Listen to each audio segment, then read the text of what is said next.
اعوذ باللہ من الشیطان الرجیم بسم اللہ الرحمن الرحیم لکی لا تأسوا علی ما فاتکم ولا تفرحوا بما آتاکم۔ موضوع سخن یہ تھا کہ سالک اللہ کا درجات کہ جہاں سے وہ سفر کا آغاز کرتا ہے، پہلا درجہ جہاں وہ یا پہلا زینہ جہاں وہ قدم رکھتا ہے، اس کے سفر کی جو پہلی شرط ہے وہ توبہ ہے کیونکہ گناہ حجاب ہے اور وہ حجاب کو ہٹائے گا تو آگے سفر خوب کر پائے گا، اسے وہ راستہ نظر آئے گا۔ دوسرا درجہ سالک اللہ کے لیے زہد ہے۔ زہد سے مراد صرف یہ نہیں کہ بے فائدہ چیزوں کو ترک کرنا ہے، بلکہ بے فائدہ چیزوں سے بے رغبت ہونا ہے، شوق ختم کرنا ہے۔ اور بے رغبت ہونے کے لیے تمرین کی ضرورت پڑتی ہے، ایک تمرین کرنی پڑتی ہے، ایک ریاضت کرنی پڑتی ہے تاکہ انسان دھوکہ دینے والی چیزوں سے بچے۔ اس کے بعد انسان ان کو ترک کرتا ہے۔ بس پہلے بے رغبت ہونا ہے۔ بے رغبت ہونے کے لیے معرفت حاصل کرنی ہے۔ زہد کے لیے معرفت لازمی۔ بس اگر انسان عالم ہے کہ یہ فلاں چیز فریب دینے والی ہے تو اس چیز سے شوق بھی ختم کرے گا اور اسے ترک بھی کرے گا۔ یہ دو چیزیں بڑی ضروری ہیں زہد میں، یہ دونوں چیزیں ہیں، شوق کو ختم کرنا بے فائدہ چیز اور اس کو ترک کرنا، اسے رہا کر دینا، اس سے جدا ہو جانا، یہ بہت ہی اہم ہے۔ بس جو چیز انسان کی عزت کو ختم کرتی ہے، انسان اس سے تعلق کو ختم کرتا ہے، ٹھیک بے رغبت ہوتا ہے، یہ زہد ہے۔ زہد صرف ترک کرنا نہیں ہے بلکہ ترک کرنا ہے بے رغبتی کے ساتھ، شوق کو ختم کرنے کے ساتھ۔ آپ غور کریں کہ اگر نشئی صرف نشے کو ترک کر دے، اسے تعلیم نہ دی جائے کہ نشہ تمہاری عزت کو، وقار کو ختم کر دیتا ہے، اور اسے اگر ہوش بھی نہ آئے، نشئی کو ہوش بھی نہ آئے، وہ ایک عرصہ گزارتا ہے ایک جگہ پہ جہاں اسے رکھا جاتا ہے اور وہ نشے سے دور ہو جاتا ہے اور وہ دوائیاں کھا کے ٹھیک ہو جاتا ہے، باہر آتا ہے دوبارہ نشے کا آغاز کر دیتا ہے۔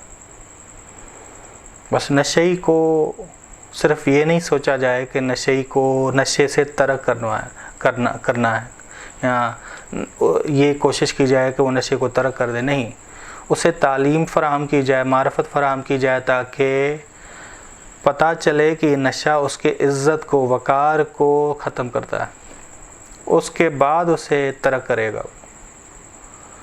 بس یہ بہت ضروری ہے کہ انسان یہ جان لے کہ جس چیز کی طرف میرا شوق ہوا ہے وہ چیز میرے فائدے کی ہے نہیں، میری عزت کو ختم کر دے گی، مجھے رسوا کر دے گی۔ اس کے بعد انسان اسے آرام سے ترک کر دے گا۔ بس انسان کسی چیز کے نقصان سے آگاہ ہو تو وہ بے رغبت ہوتا ہے۔ معرفت کتنی ضروری، معرفت اہم ہے۔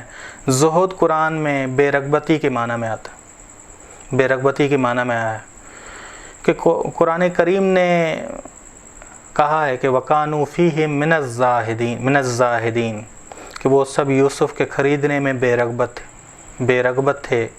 امام علیہ السلام فرماتے ہیں کہ تیرا زاہد ہونا یعنی کسی چیز سے بے رغبت ہونا ہے، بس بے فائدہ چیزوں کی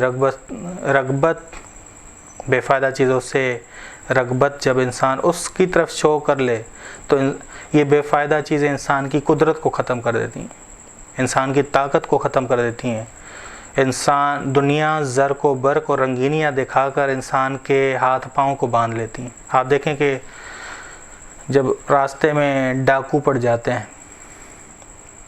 تو وہ کیا کرتے ہیں؟ سواری چھین لیتے ہیں، ہاتھ پاؤں باندھ لیتے ہیں۔ اسی طرح دنیا بھی حال کرتی ہے۔ جب کوئی دنیا کی رنگینیوں کی طرف متوجہ ہو تو دنیا بھی ایسی ہی حالت کرتی ہے، ہاتھ پاؤں باندھ لیتی ہے۔ انسان جب بے بس ہو جاتا ہے اس وقت توبہ کرنے کا کیا فائدہ؟ انسان اگر متوجہ ہوتا تو جوانی میں توبہ کرتا، معرفت آتی اور اس چیز سے جدا ہوتا۔ ایک جوانی میں متوجہ ہونا، ایک ایسے بڑھاپے میں متوجہ ہونا، یہ دونوں کا بڑا فرق ہے، دونوں کا بڑا فرق ہے۔ ٹھیک، سورہ حدید میں زہد کو بیان کیا گیا کہ لِكَيْ لَا تَأْسَوْا عَلَىٰ مَا فَاتَكُمْ وَلَا تَفْرَحُوا بِمَا آتَاكُمْ، کہ جو چیز تم سے فوت ہوئی ہے اس میں غمگین نہ ہو، اور جو چیز تمہارے پاس آئی ہے اس پہ اتراؤ نہ۔ بس کیسے انسان سمجھے کہ وہ زاہد ہوا ہے؟ قرآن نے کہا ہے کہ متاع دنیا کے آنے سے تم ایسے خوشحال نہ ہو کہ تم نیکی سے ہٹ جاؤ، اور دنیا کے جدا ہونے سے ایسے پریشان نہ ہو کہ تم خدا سے مایوس ہو جاؤ، خدا سے مایوس ہو جاؤ۔ یہ زہد ہے۔ بس دنیا کا تاجر سوداگر زاہد نہیں ہو سکتا۔ کبھی کوئی دنیا کو ترک کرے، اس لیے ترک کرے، اس لیے زاہد بنے کہ لوگ خوشحال ہو جائیں، لوگوں کو دکھانے کے لیے وہ زاہد بنا ہے، تو یہ حقیقی زہد نہیں ہے۔ حقیقی زہد یہ ہے کہ خدا کی رضا کے لیے، خدا کی رضا کے لیے، خدا کی رضا کو حاصل کرنے کے لیے بس ما سوی اللہ کو وہ ترک کرے، پوری طرح خدا کی بارگاہ میں حاضر ہو اور اس کی پوری ہستی لذت اٹھائے خدا کی بارگاہ میں۔ اور یہ لذت جو انسان خدا کی بارگاہ میں آ کے حاصل کرتا ہے، یہ قابل بیان نہیں ہے، یہ قابل بیان نہیں، کیسے بیان کی جائے؟ امام سجاد علیہ السلام فرماتے ہیں این الزاہدون، شب میں یہ جملے فرماتے ہیں کہ زاہدین کہاں ہیں دنیا میں، راغبین جو آخرت کی طرف شوق رکھنے والے وہ کہاں ہیں؟ قرآن کریم نے بھی صدا دی ہے اور فرشتے بھی ندا دیتے ہیں۔